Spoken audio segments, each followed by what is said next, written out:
Welcome back to the Undisputed podcast. The big game is finally here. Super Bowl 50. My name is Kurt.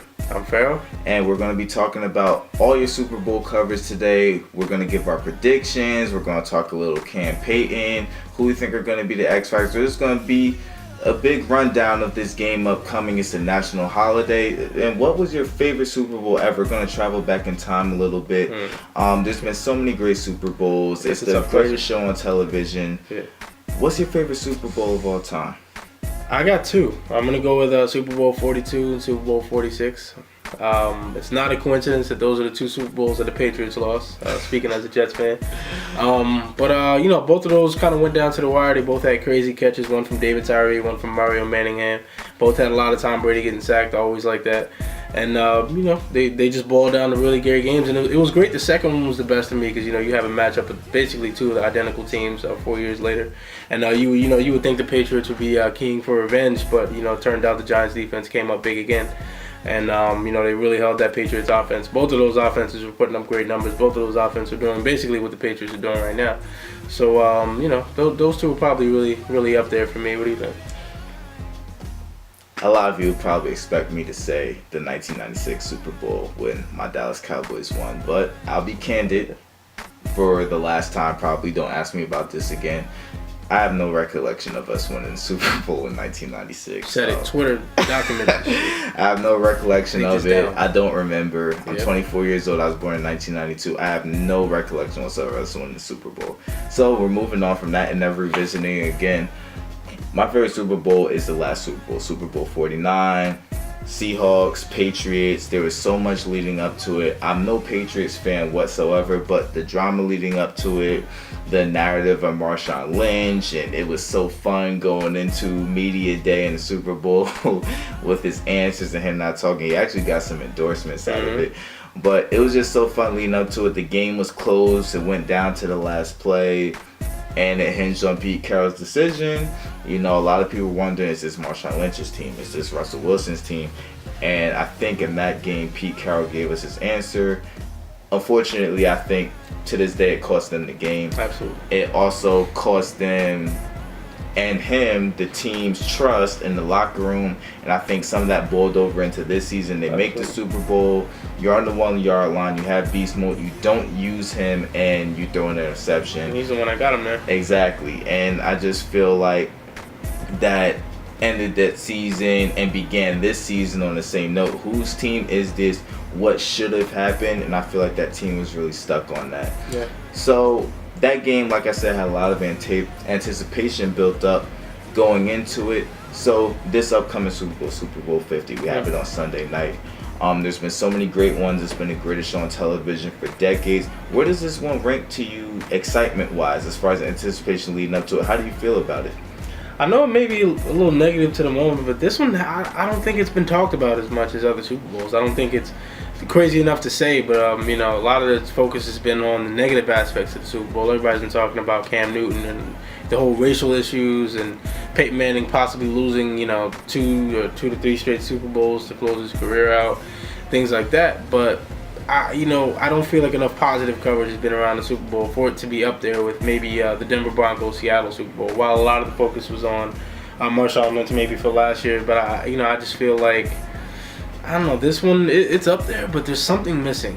It's weird. There's something small missing for the Super Bowl, but I think it's ultimately going to be one of the better games that we've seen in a long time. I think it's going to be two great defenses up against two what's going to be all-time great quarterbacks. So, matchup-wise, I think it's great. Publicity, build-up-wise, I don't think it's quite there, but I think we're gonna have a really good show on Sunday. What do you think? Well, we definitely have two future Hall of Fame quarterbacks in this game, I would say. Peyton for sure. Cam, it remains to be seen, but I think he's definitely trending on the right track there. For me, especially with me being 24 years old, I haven't seen and been able to recollect a lot of Super Bowls as an intense sports fan, so this definitely ranks up there to me. It's Peyton, it's Cam, it's pocket passing versus the new upcoming row of quarterbacks as almost having to be dual threats in order to run an effective offense. The college game is getting faster, the NFL game is going to be getting faster. So it really represents to me a changing of the guard as far as this game is concerned. Generationally, we take sides. So I feel like on Twitter, a lot of it is Cam Newton, Cam Newton, Cam Newton. We love Cam Newton. We love, all the dancing, all the antics, giving the footballs to the kids, which is all, fun and games. But a lot of, the older demographic, they love Peyton. He's so cerebral. He works hard. He's hard work. He's blue collar. The problem is, though, people don't know that Cam Newton works as hard. Exactly. But I'm sure he works just as hard as anybody else. I'm sure he does, but it's the narrative that's being run about these two. Mm-hmm. Peyton is known as a locker room junkie. He's known as the coach on the field. Yeah. He's Papa John's. He's mid-size sedan. He's Mr. Endorsement. So, the older generation is like, he's one of us, but he works hard. Hard work gets you places. Cam, a lot of people, all they see is, he's the dancer and he's this and he's that. So it's so many storylines going into this. I'm really looking forward to it to see how it turns out. And I'm really looking forward to seeing the aftermath of, how this turns out between these two great athletes who clearly both work hard. They're two very intense people, and it's a matchup of two quarterbacks that have great leadership, and that's what you need to lead your football team. Leaders make it to the Super Bowl. Yeah, but forget Cam, forget Peyton, throw all that out, because that's all everybody's been talking about. Exactly. Who is the X factor? Who are we not talking about that's ultimately going to play into who ultimately wins the Super Bowl? Well, it might be a dead horse, but people have been talking about since the beginning. The loss of Kelvin Benjamin. Mm-hmm. Cam Newton doesn't have anybody to throw to.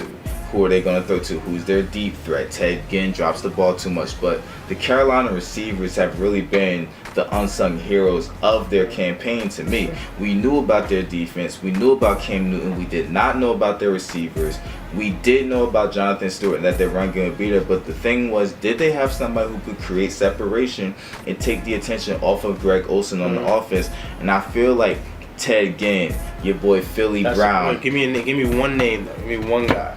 I'm gonna go with Ted Ginn. I feel like he's a speed guy. I feel like this is his chance to really step out and prove that I'm not just a special teams guy. I'm not a pass job. He's been largely known. I think he's been known largely throughout the years as a special teams guy up until this year. I really feel like this is his opportunity to step up and prove that I can be a number one guy in this league. I could be a number two guy in this league. I have the hands and the capability to prove it. Yeah. Because even with Cam's great numbers this year, his accuracy isn't necessarily up there. I think some of that has to do with the fact that Ted Ginn's dropped a lot of football. Yeah, he's dropped a lot of footballs, but he's also had a lot of big games. He stepped up for them when needed, and he's a burner. Yeah. So if he could hold it together and prove to us here on the big stage that, I'm this guy. Mm-hmm. I'm not just a punt returner. I'm not just a slot receiver. I can do this.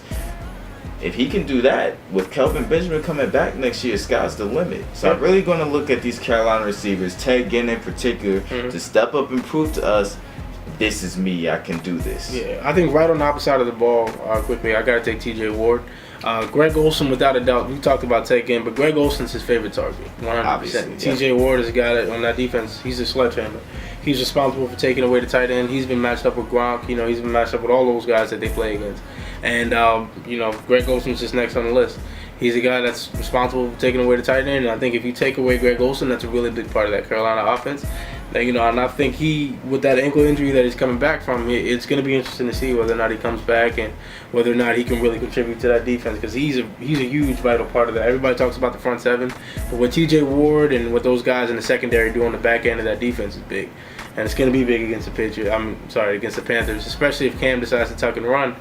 He's that guy that can deliver a blow maybe to Cam, to slow him down a little bit, and him not being at full speed, him not being at full tempo would be a really big loss for that defense. Yeah, I definitely believe the Broncos, especially since I think we can all acknowledge they have two Hall of Fame linebackers on the outside end, and those guys are burners on the outside. They're going to get back there to Cam, but Cam knows how to let it go. He knows how to challenge the interior of the defense. So there's going to be a T.J. Ward, sure, he's a thumper, but that whole secondary is going to have to be on their game in order to get this done. So we'll see what happens. All right, so give me your prediction right now. Super Bowl Sunday, the big one. We're calling it right now. All right. Not now, right now. Now, I would like to revisit real quickly. This is going to be on Twitter. Here. We talked about the Seattle-Carolina game, and I told people Carolina's going to put up 30. Can't wait for my man Cam to put up 30. far be it from me. They put up 30 in the first half. So I know these are two great defenses. Denver's defense is being heralded as an all-time defense. I'm still going to go Carolina 35, Denver 17. And the reason is because this is Cam's year. Huh? This is Cam's year. He can't be stopped. It's too much.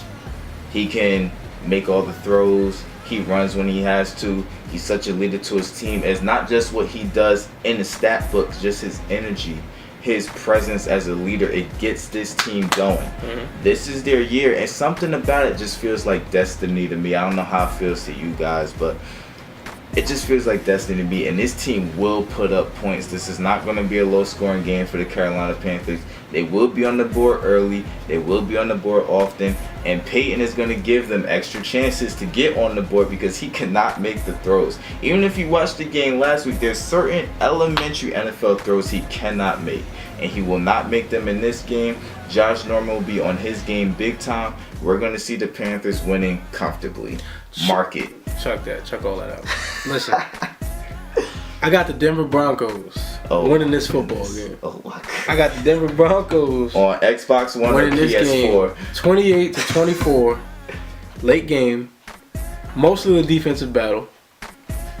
Broncos, book it. Okay. Peyton Manning makes the big play down the stretch. The Broncos win the ball game. Well, that's our Super Bowl wrap-up. That's our predictions. He says Broncos in a close one. I say Carolina comfortably. Let us know what you think at the Undisputed Show on Twitter. This is our Super Bowl 50 wrap-up. My name is Kirk. I'm Farrell. You can tweet me at NJFarrell. And you can tweet me at JKirk41 on Twitter. Thank you very much, and let's see.